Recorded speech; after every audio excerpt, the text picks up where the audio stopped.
ಶ್ರೀಗುರುಭ್ಯೋ ನಮಃ. ಹರಿ ಓಂ. ತಪೋ ವಿದ್ಯಾ ವಿರಕ್ತ್ಯಾದಿ ಸದ್ಗುಣೌಘಾಕರಾನಹಂ ವಾದಿರಾಜಗುರೂನ್ ವಂದೇ ಹಯಗ್ರೀವದಯಾಶ್ರಯಾನ್. ಶ್ರೀಗುರುಭ್ಯೋ ನಮಃ. ಹರಿ ಓಂ. ಪರಮಾತ್ಮನ 4 ದಿನಗಳ ಉತ್ಸವವನ್ನು ಮಾಡ್ತಾ ಇದ್ದಾರೆ. ಧರ್ಮ, ಅರ್ಥ, ಕಾಮ, ಮೋಕ್ಷ.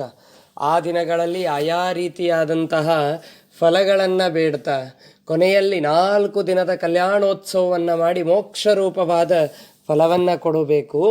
ಆ ನಿಟ್ಟಿನಲ್ಲಿ ಭಗವಂತನನ್ನು ಕಂಡರೆ ಸಾಕು, ನಿಲ್ಲಬೇಕು ನೀ ಮಲ್ಲಮರ್ದನ ಸಿರಿ ವಲ್ಲಭಯನ್ನ ಹೃದಯದಲ್ಲಿ ಸತತ ನಿಲ್ಲಬೇಕಯ್ಯ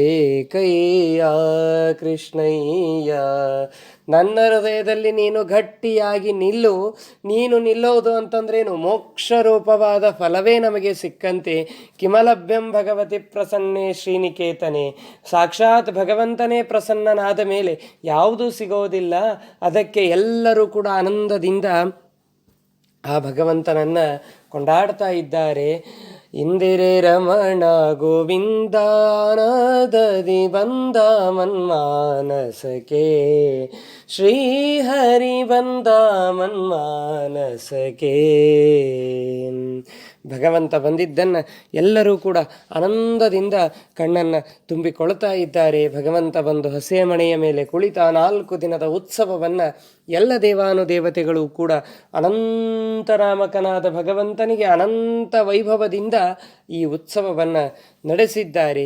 ಮುಂದೆ ಆ ಎಲ್ಲ ಸ್ತ್ರೀಯರು ಕೂಡಿಕೊಂಡು ಆ ಭಗವಂತ ಮತ್ತು ಲಕ್ಷ್ಮೀದೇವಿಗೆ ಯಾವ ರೀತಿಯಾದ ಉಪಚಾರವನ್ನು ಮಾಡ್ತಾರೆ ಅನ್ನೋದನ್ನು ಈ ಪದ್ಯದಲ್ಲಿ ತಿಳಿಸ್ತಾ ಇದ್ದಾರೆ. ಶೋಭಾನವೆನ್ನೀರೆ ಸುರರೋಳು ಸುಭಗನಿಗೆ, ಶೋಭಾನವೆನ್ನಿ ಸುಗುಣನಿಗೆ, ಶೋಭಾನವೆನ್ನಿ ತ್ರಿವಿಕ್ರಮರಾಯಗೆ, ಶೋಭಾನವೆನ್ನಿ ಸುರಪ್ರಿಯಗೆ ಶೋಭಾನೆ. ಅತ್ತೇರೆ ನಿಪ ಗಂಗೆ ಯಮುನೆ ಸರಸ್ವತಿ ಭಾರತಿ ಮೊದಲಾದ ಸುರಸ್ತ್ರೀಯರು ಮುತ್ತಿ ನಕ್ಷತೆಯನು ಶೋಭಾನವೆನುತ ತಮ್ಮರ್ತಿಯ ಅಳಿಯಗೆ ತಳಿದರು ಶೋಭಾನೆ.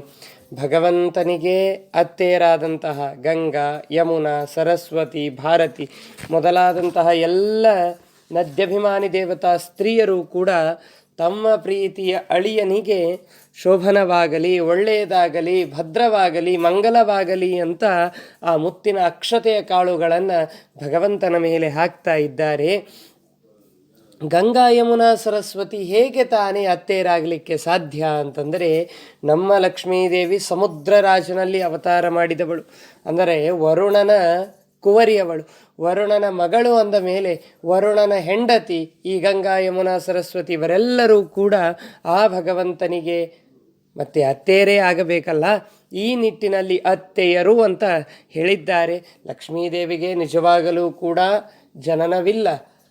ನಿತ್ಯ ಮುಕ್ತಳೆ ನಿರ್ವಿಕಾರಳೆ ನಿತ್ಯ ಸುಖ ಸಂಪೂರ್ಣೆ ನಿತ್ಯ ಜಗದಾಧಾರೆ ಮುಕ್ತ ಮುಕ್ತ ಗುಣವಿನುತೆ. ಇಂತಹ ಲಕ್ಷ್ಮೀದೇವಿಗೆ ಜನನ ಅನ್ನುವುದಿಲ್ಲ. ಪ್ರಾಕೃತವಾದ ಶರೀರ ಇಲ್ಲ, ಅಪ್ರಾಕೃತವಾದ ಶರೀರ ಲಕ್ಷ್ಮೀದೇವಿಯದು.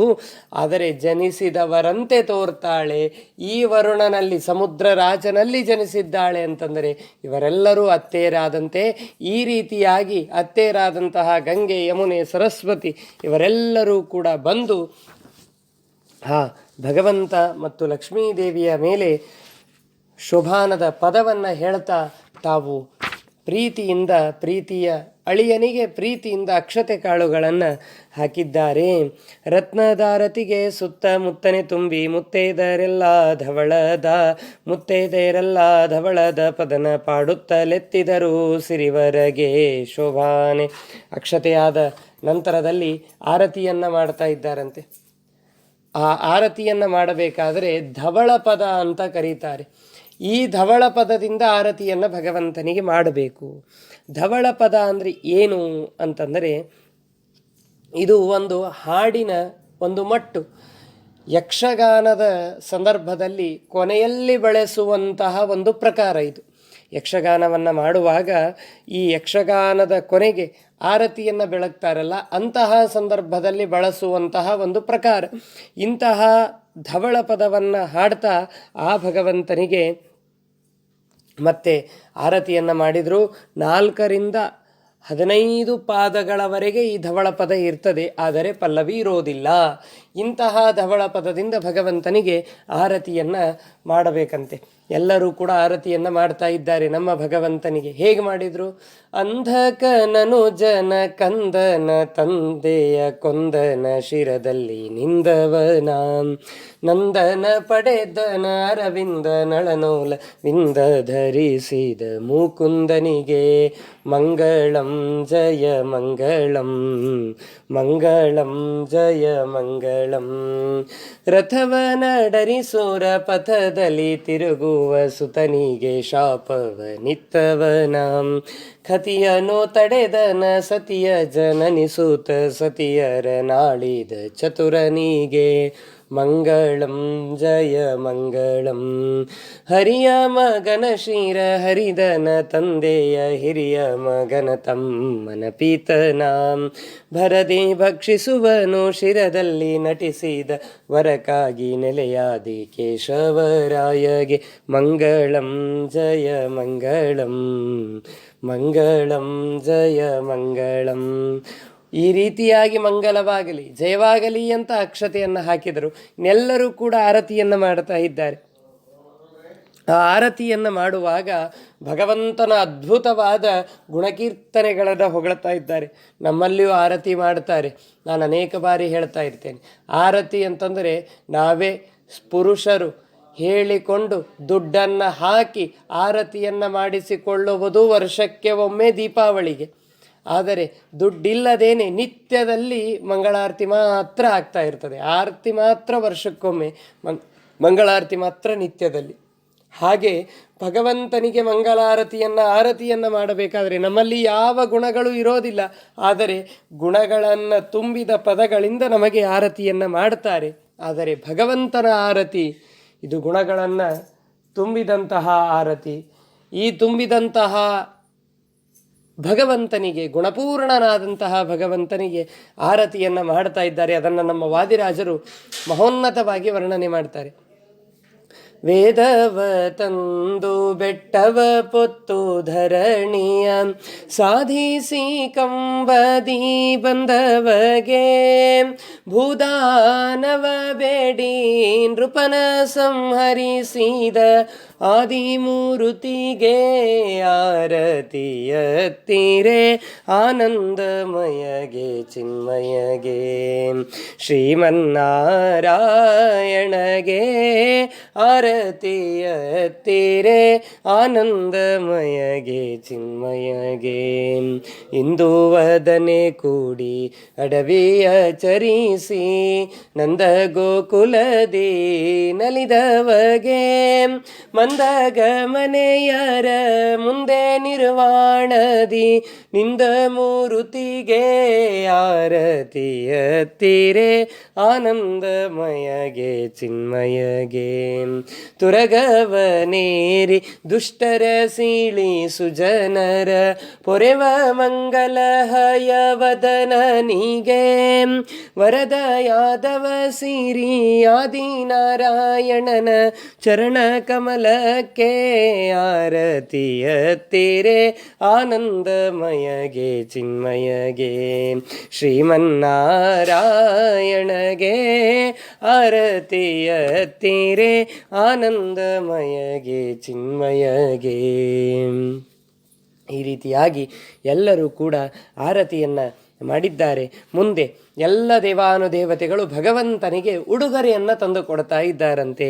ಬೊಮ್ಮ ತನ್ನರಸಿ ಕೂಡೆ ಬಂದೆರಗಿದ ಉಮ್ಮೆಯ ರಸ ನಮಿಸಿದ ಅಮ್ಮರರೆಲ್ಲರೂ ಬಗೆ ಬಗೆ ಉಡುಗೊರೆಗಳ ರಮ್ಮೆಯ ರಸಗೆ ಸಲ್ಲಿಸಿದರು ಶೋಭಾನೆ. ಅಕ್ಷತೆಯಾದ ನಂತರ ಉಡುಗೊರೆಯ ಸಂದರ್ಭ, ಉಡುಗೊರೆಯನ್ನು ಕೊಡ್ತಾ ಇದ್ರಂತೆ. ಚತುರ್ಮುಖ ಬ್ರಹ್ಮ ತನ್ನ ಒಡತಿಯಾದಂತಹ ಸರಸ್ವತಿಯ ಜೊತೆಗೆ ಬಂದಿದ್ದಾನೆ. ಲಕ್ಷ್ಮೀನಾರಾಯಣರ ಹತ್ತಿರ ಬಂದು ನಮಸ್ಕಾರ ಮಾಡಿದ. ಉಮೆಯ ಪತಿಯಾದಂತಹ ಯಾವ ಶಿವ ತಾನೂ ಕೂಡ ಬಂದು ನಮಸ್ಕಾರ ಮಾಡಿದ. ಇಂದ್ರಾದಿ ಎಲ್ಲ ದೇವತೆಗಳು ಕೂಡ ಪತ್ನಿ ಸಮೇತರಾಗಿ ಬಂದು ನಮಸ್ಕಾರವನ್ನು ಮಾಡ್ತಾ ಇದ್ದಾರೆ. ಬಗೆ ಬಗೆಯ ಉಡುಗೊರೆಗಳನ್ನು ಭಗವಂತನಿಗೆ ಕೊಡ್ತಾ ಇದ್ದಾರೆ. ಏನು ಕೊಡುವುದಿದೆ ಭಗವಂತನಿಗೆ? ನಾವು ಎಲ್ಲವೂ ಕೂಡ ಭಗವಂತನದೇ.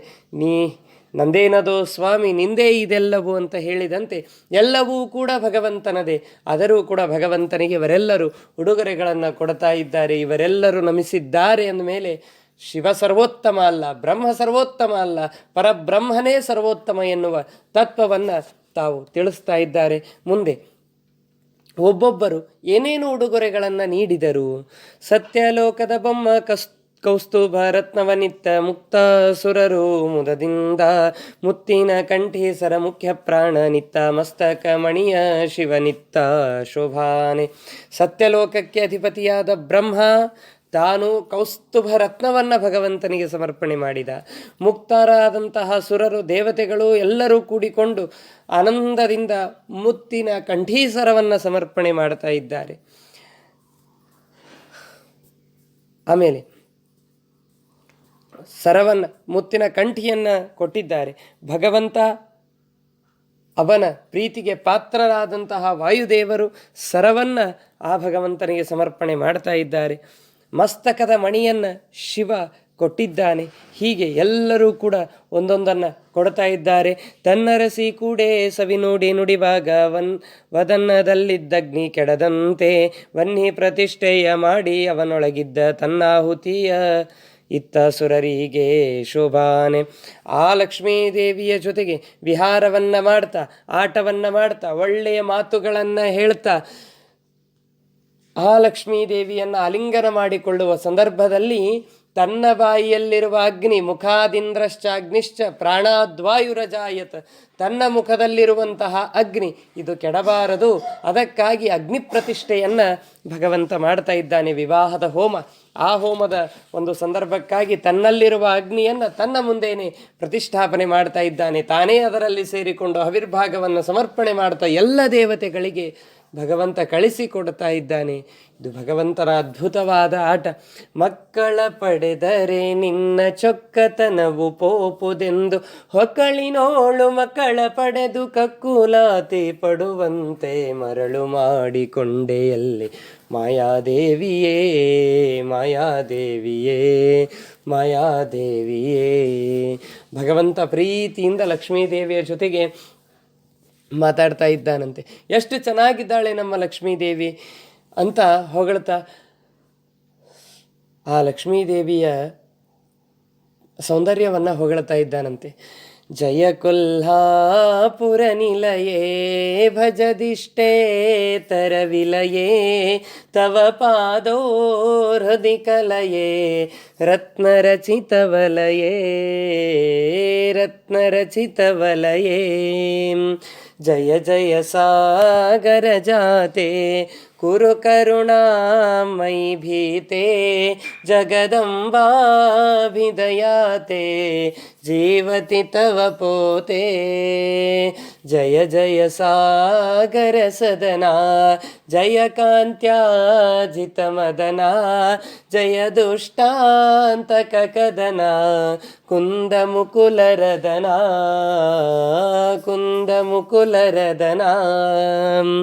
ಅದ್ಭುತವಾದ ಮಾತುಗಳಿಂದ ಲಕ್ಷ್ಮೀದೇವಿಯನ್ನು ಹೊಗಳ್ತಾ ಇರ್ತಾನಲ್ಲ, ಆ ಹೊಗಳುವ ಸಂದರ್ಭದಲ್ಲಿ ಬಾಯಿಯಲ್ಲಿರುವ ಹೊನ್ನಿ ಇದು ವೇಸ್ಟ್ ಆಗಬಾರ್ದು ಅನ್ನುವುದಕ್ಕಾಗಿ ಭಗವಂತ ಅಗ್ನಿ ಪ್ರತಿಷ್ಠೆಯನ್ನು ಮಾಡಿದ್ದಾನೆ ಎನ್ನುವುದಾಗಿ ತಿಳಿಸ್ತಾ ಇದ್ದಾರೆ. ತನ್ನರಸಿ ಕೂಡೆ ಸವಿ ನೋಡಿ ನುಡಿವಾಗ ವದನ್ನದಲ್ಲಿದ್ದ ಅಗ್ನಿ ಕೆಡದಂತೆ ವನ್ಹಿ ಪ್ರತಿಷ್ಠೆಯ ಮಾಡಿ ಅವನೊಳಗಿದ್ದ ತನ್ನಾಹುತಿ ಇತ್ತ ಸುರರಿಗೆ ಶೋಭಾನೆ. ಶ್ರೀಕೃಷ್ಣಾರ್ಪಣಮಸ್ತು.